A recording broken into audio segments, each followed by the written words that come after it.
Hello students, myself Priyanka Gupta, assistant professor in computer science and engineering department.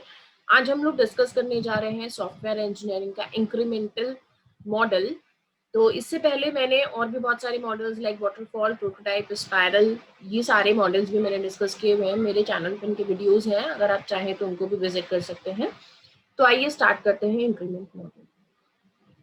Increment model में जब हम देखेंगे तो सबसे पहले इसका बेसिक कॉन्सेप्ट क्या है, जैसे कि इसका नाम है उसी के अकॉर्डिंग है।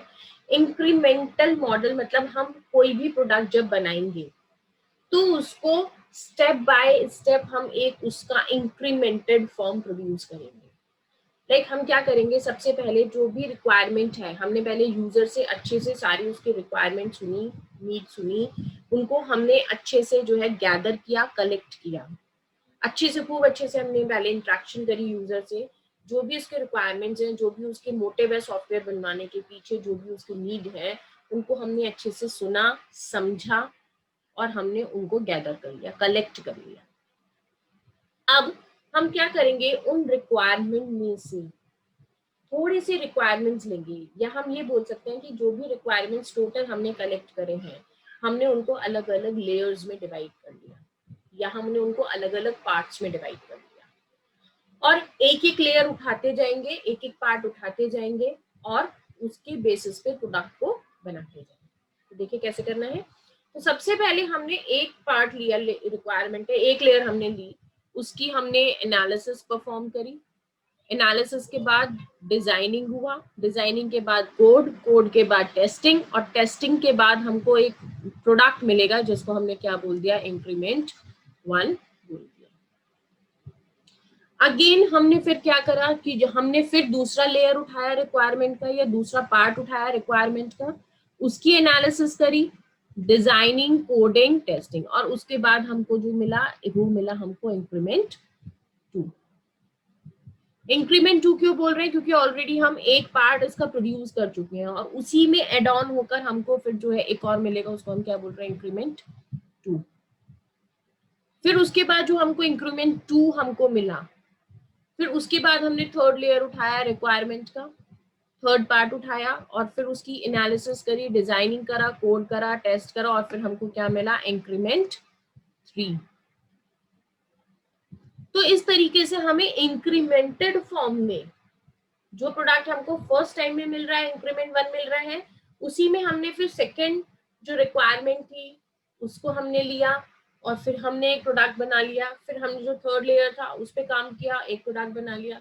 इस तरीके से हमको इंक्रीमेंटेड फॉर्म में प्रोडक्ट मिलने शुरू हुए, और एट लास्ट ऐसे करते करते हमको एक फाइनल प्रोडक्ट जो है वो मिला। इसलिए हमने इसको क्या नाम दिया है, इंक्रीमेंटल मॉडल नाम दिया है। यहाँ पर बस है क्या कि यहाँ पर हमें रिक्वायरमेंट हमने एक ही फेज में कलेक्ट कर लिया, यूजर का काम सिर्फ एक ही फेज में हमने कर लिया, उसके बाद में हमें यूजर से इंटरेक्ट नहीं करना है, उसके बाद में हम अपने ही पार्ट पे काम कर रहे हैं। ये मॉडल हम वहां पर यूज करेंगे जहां पर प्रोडक्ट का डेवलपमेंट जो है, या हम ये बोलें कि जो रिक्वायरमेंट्स है वो थोड़ी सी कॉम्प्लेक्स है, उसको वन फेज में इम्प्लीमेंट करना इजी नहीं है। इसलिए हमने क्या करा, रिक्वायरमेंट्स को ब्रेक कर लिया, पार्ट्स में, लेयर्स में डिवाइड कर लिया, और फिर लेयर बाय लेयर एक एक चीज उठाते गए, बनाते गए, एक एक चीज उठाते गए, बनाते गए। तो इस तरीके से जब हमने डिवीजन कर लिया पूरे काम का, रिक्वायरमेंट्स का हमने डिवीजन कर लिया, तो हमको अलग अलग अलग पार्ट्स में जब रिक्वायरमेंट्स हमको मिले तो उससे ये चीज इजी हो जाएगी इम्प्लीमेंट करना। होता है ना, जब कोई बहुत ज्यादा कॉम्प्लेक्स टास्क होता है, हम उसको वन टाइम में अगर करना चाहे तो वो बहुत इजी नहीं होता है डेवलप करना, बट हाँ अगर हम उसको पार्ट्स में डिवाइड कर लें और फिर एक एक पार्ट को उठाते जाएं, करते जाएं, तो वो थोड़ा इजी हो जाता है।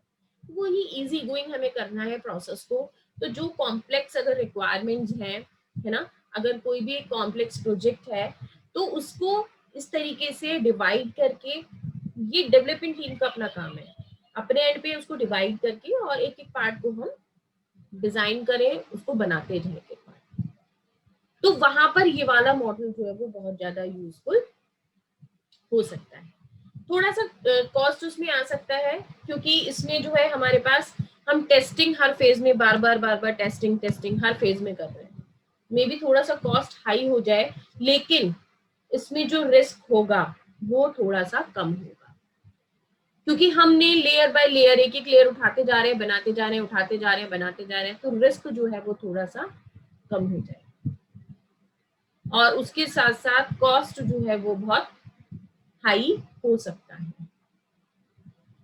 बट हाँ, जो कॉम्प्लेक्स चीजें हैं उनको हम इस तरीके से ही डेवलप कर सकते हैं, जिससे कि एक साथ अगर हम बनाएंगे तो वहां पे रिस्क बहुत हाई होगा, नहीं बन पाया, टाइम पे डिलीवर नहीं हो पाया, है ना, तो रिस्क बहुत हाई हो सकता है नुकसान होने का।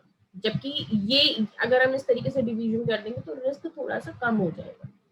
हम सपोज अगर 5 लेयर्स में हमने टोटल डिवीजन करा है रिक्वायरमेंट्स को, तो हो सकता है हम 4 लेयर्स डेवलप कर ले, अगर प्रॉब्लम आया तो एक ही में आया, एटलीस्ट हमारे पास 80% प्रोडक्ट तो तैयार होगा ना, तो रिस्क कम कर देता है, कम्प्लेक्सिटी कम कर देता है, डिफिकल्टनेस जो है वो कम कर देता है, थोड़ा सा कॉस्ट हाई हो सकता है। सो ये था इंक्रीमेंटल मॉडल। सो इस लेक्चर में इतना ही। Thank you.